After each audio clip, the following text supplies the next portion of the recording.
All right, welcome back, everyone. Now that it's April, I wanted to show you guys what I got for March. So now I got quite a bit, so I'm excited to show you guys what I got. The first one I'm going to start off as a series. Now, if you're a fan of Netflix shows or Karate Kid, maybe you've seen Cobra Kai.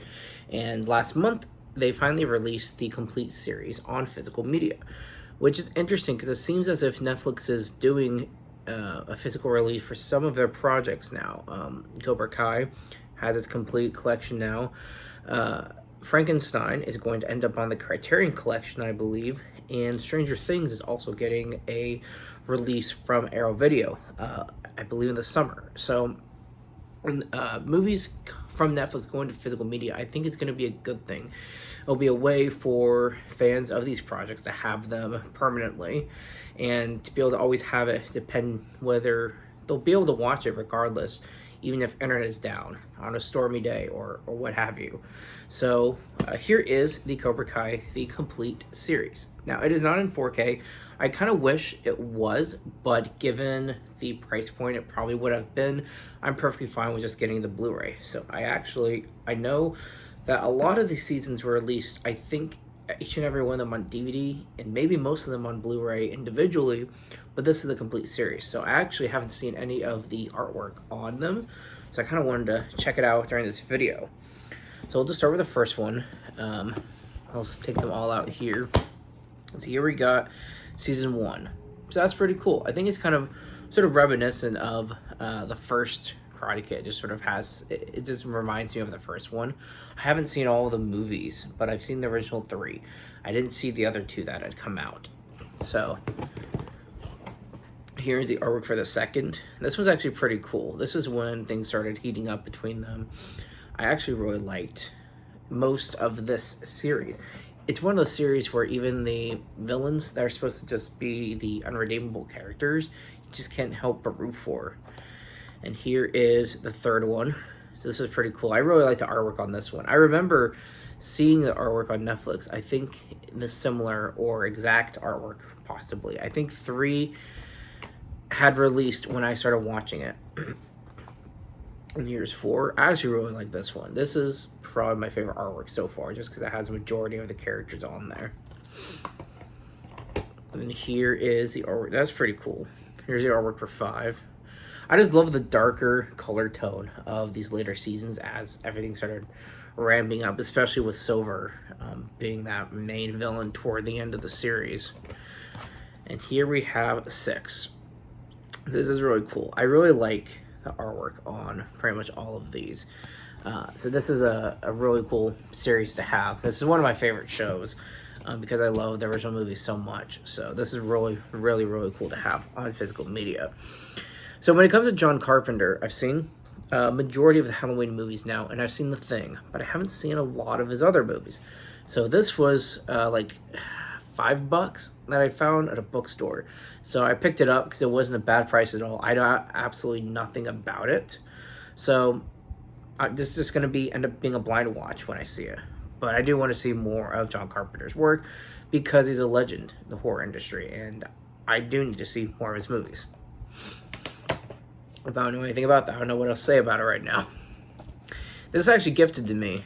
This is Glen Powell's Running Man. This one was fun. I know that this didn't really become some big hit. I know this wasn't really on a lot of people's radar, it seemed, and it just kind of seemed the noise behind it was quiet. No one was really excited about this. I didn't really hear people talking about it. It seemed like the ones that saw it said it was fine, and that was really about it. I have not seen the original.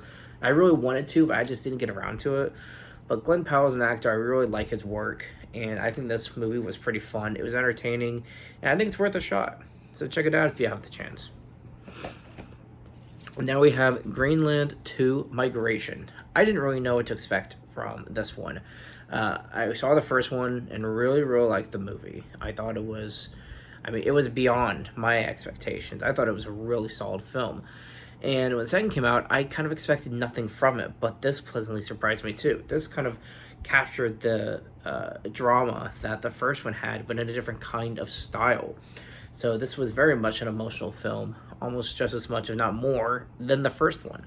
So I really like this one a lot, and I think if you're a fan of the first one, I think you're gonna like this because the writing is so good, and it just kind of carries on the relationship between these sort of few characters as they continue their journey to a new part of this now new world, essentially. So I thought this was pretty solid. Now this one ended up getting not really damaged but bent, which was just kind of annoying. So here we have The Housemaid. This was the Amazon exclusive one. And so because it's just cardboard, it ended up getting really bent because of the saran wrap around it. So I wish maybe it had maybe a little bit better packaging, but this opens up like this, but it's still a slip. So this whole thing is slip, and the movie comes out, and then it opens up. Put that there, and then you got the image on the inside. So we're having just this, which is the similar artwork as this. I just wish maybe there's a little bit more effort put into an Amazon exclusive, but it's so cool to have. It wasn't really all that much more than the standard 4K anyway, so it was nearly the same price, so I picked this one up. And now here we have something that genuinely creeped me out. This was so well done. I so appreciate the filmmaking that went into this one, and obviously the performance was extremely captivating as well. So here we have Good Boy. This one I really like. See if my video show it. It's kind of almost like a shine to the artwork on the front. So this one is just, I mean, there's not really a whole lot of dialogue in this movie, but it was extremely creepy. Just the way it was handled was so unsettling, and it just felt, everything was just eerie. I was always on the edge of my seat.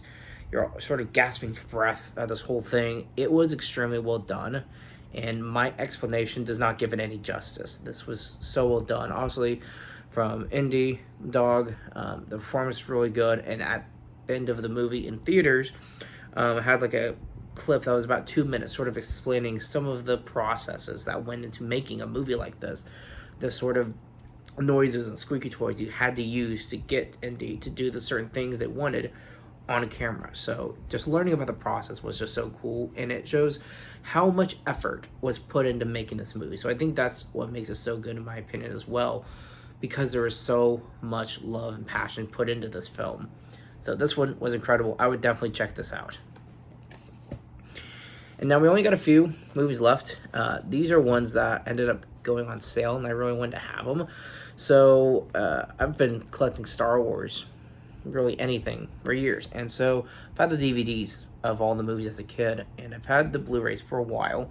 I was gifted the Steelbooks for the original 6 movies, but I never had them in 4K. So I knew if I wanted to see the movies in 4K, I'd have to upgrade and go and purchase a 4K copy eventually. But they've always just not been entirely cheap.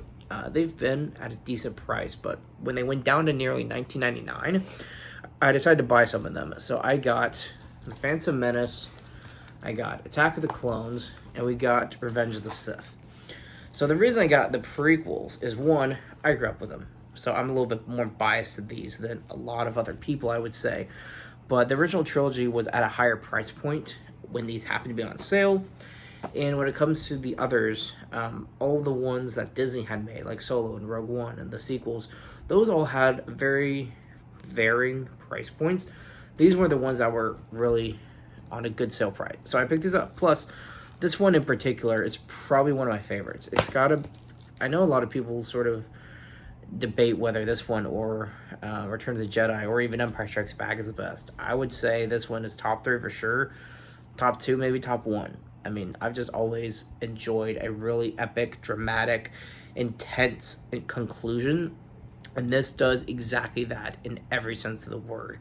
So I've always loved this one, and of course these, it's what I grew up on. I know these aren't really a lot of people's favorites, but there's so much fun to be had in these movies. So this concludes what I've purchased for March. So I'm excited to show you guys what I'm going to end up having for April. Thanks for watching.